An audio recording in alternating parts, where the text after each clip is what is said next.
ഞങ്ങളങ്ങനെ മധുരയിലെത്തി. അപ്പോൾ ഇവിടുത്തെ ഫേമസ് ആയിട്ടുള്ള മുരുകൻസ് ഇഡലി ഷോപ്പ്, അതായത് അവിടെ കയറിയിട്ട് ഞങ്ങൾ ബ്രേക്ക്ഫാസ്റ്റ് കഴിക്കാനായിട്ട് രാവിലെ അമ്പലത്തിലൊക്കെ പോയി തൊഴുതിട്ട് ബ്രേക്ക്ഫാസ്റ്റ് കഴിക്കാനായിട്ട് കയറി. നല്ല ഫുഡായിരുന്നു കേട്ടോ. നല്ല നമുക്ക് വേറൊരു ഡിഫറെൻറ്റ് ടേസ്റ്റാണ്. അതായത് എല്ലാത്തിനും ചട്നിയിലൊക്കെ ആണെങ്കിലും ഒരു നെയ്യുടെ ഒരു ടേസ്റ്റ് വരുന്നുണ്ട്.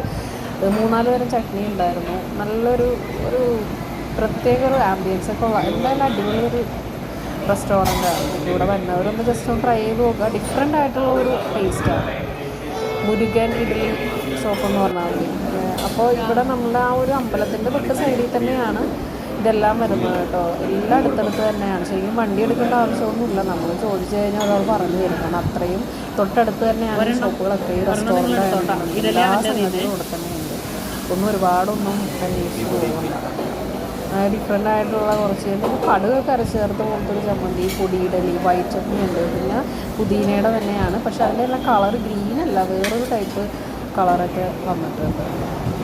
അത് സാമ്പാർ എന്തായാലും ഞാൻ പൊടിയിഡലിയാണ് വാങ്ങിച്ചത്. പിന്നെ ഒരാൾ ബട്ടർ റോസ്റ്റ് വാങ്ങിച്ചു.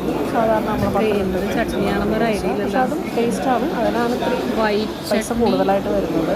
പൊടിയിഡലി ഇഡലിയൊക്കെ നോർമൽ നമ്മുടെ സാധാരണ കേരളത്തിലുള്ളത് പോലെയാണ്.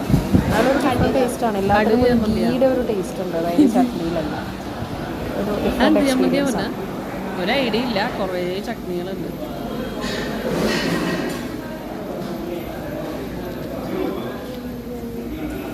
കുറേ ചട്നികളും പൊടിയിടലും എല്ലാം കൂടി ഇപ്പോൾ മിക്സാക്കി കഴിക്കാം. ഒരു ഐഡിയ ഇല്ല. കുറേ ചട്നികളുണ്ട്. എല്ലാം അതിലും നല്ല നെയ്യുടെ ചുവയുണ്ട്. നെയ്യുണ്ട്.